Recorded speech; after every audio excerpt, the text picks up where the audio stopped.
Good morning once again.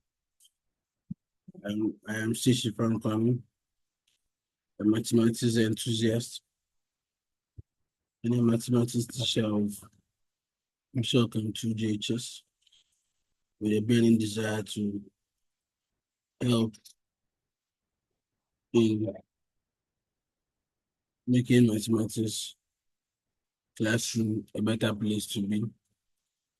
Today, the content I have is for our math teachers, and I want to enlighten on how to score um, mathematics answers in a math classroom in accordance to Waec standard.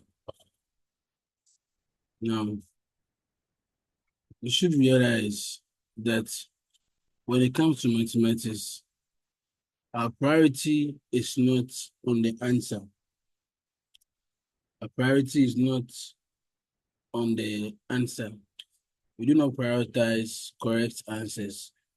Our priority has to do with correct method leading to correct answers.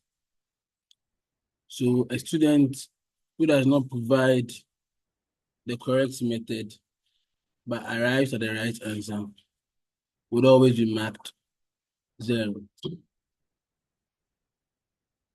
Will always be marked 0.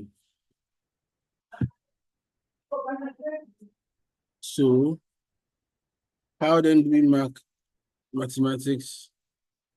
We have the M mark, we have the B mark, and we have the A mark. We have the M mark, we have the B mark, and we have the A mark.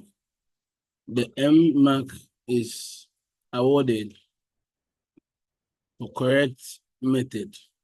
So basically it is called the method mark. So it can be M1, it can be M0. In the case of M1, it means that the learner used the right method and therefore is awarded M1. Don't forget in math we test concepts. So once the right concept is tested, once the right concept is tested, and then the right concept is proven to be true in the solution, then the method mark is awarded. The A mark is the accuracy mark. For the accuracy mark, it's not for an answer. It is for a correct method that led to a correct answer. Then we can award the accuracy mark.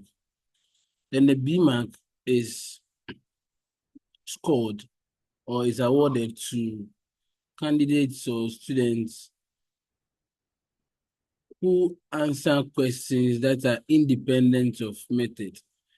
So for instance, in geometric construction, if you are asked to measure the length of AB and you are able to measure length AB, the method used in measuring cannot be seen visibly on the paper, but it is assumed that once your answer for the measurement is correct, it means you use the right method. You use the right method. You use the right method to arrive at the correct answer. That is the correct measurement.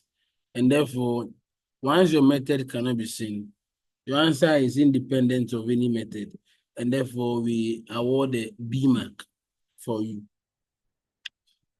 Drawing a pie chart, you draw the circle and you divide the circle into sectors. The method that is going to be used to divide the circle into sectors cannot be visibly seen on paper. But once the sectors angles are correct, we assume that you use the right method to draw the circle and divide that into sectors. And therefore the B mark is awarded. So let's look at how to award this in an example. A question like A rectangle has length 8 centimeters and breadth 5 centimeters. Find the perimeter of the rectangle. Find the perimeter of the rectangle. So the perimeter of the rectangle, we know, is 2L plus 2B. And the length in question is 8 centimeters. And the breadth in question is 5 centimeters. So the perimeter here is 16 centimeters plus 10 centimeters. And that is 26 centimeters. So this is how I solve the question I asked. Now, normally we don't award mark for the formulas. We don't award mark for the formula used, but we award mark for the correct substitution. So once the candidate or the student has been able to correctly substitute length and then breadth values into this formula, we can award M1, which means the method is right. The candidate understands the concept of substitution.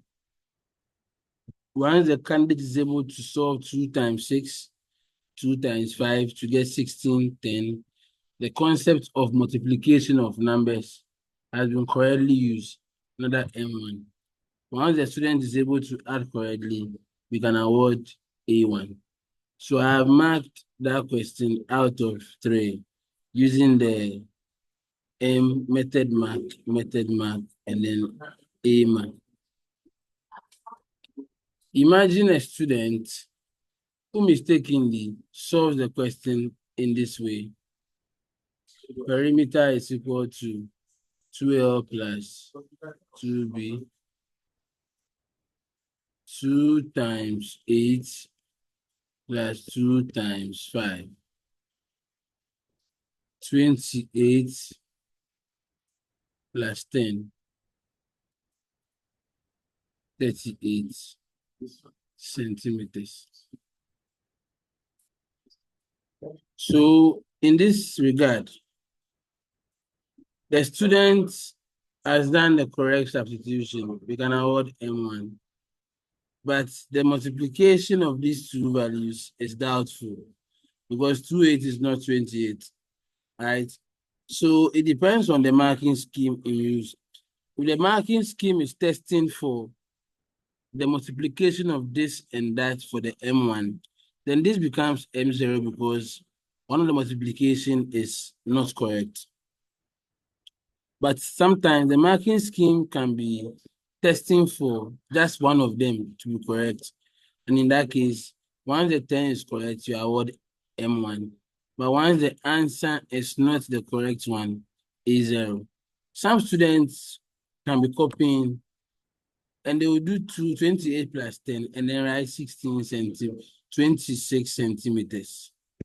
Okay. In such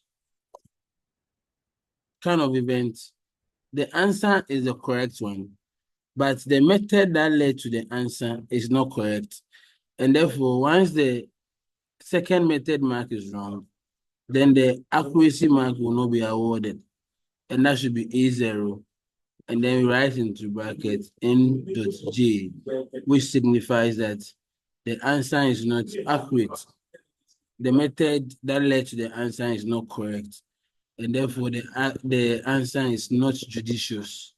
NJ simply stands for not judicious. So this is how to use the method mark and the accuracy mark in an example I have just given. Another example I can give can be after drawing your construction, then you'll be asked to measure AB. So AB is 6 centimeters. So once this particular 6 centimeters is gotten by measuring, and so the measurement is the method you use in getting the 6 centimeters. So once the method is independent, meaning we cannot see you measuring, cannot see you doing the act of measuring. So we normally award the B mark. So if this 6 centimeters is correct, we award B1. It means that we presume that you were able to measure correctly, and therefore you were able to record the 16. Therefore, we award the B1. Sometimes in a pie chart, we award B1 mark. Sometimes to listing of members of a set, we award a B mark. Yes, so that is it. So I'll come your way with a lot of other videos, a lot of other questions, and how you'll be able to mark. If you have any challenge and you'd want me to help, you can just comment in the comment section and we'll take it up from there. See you another time. Bye bye.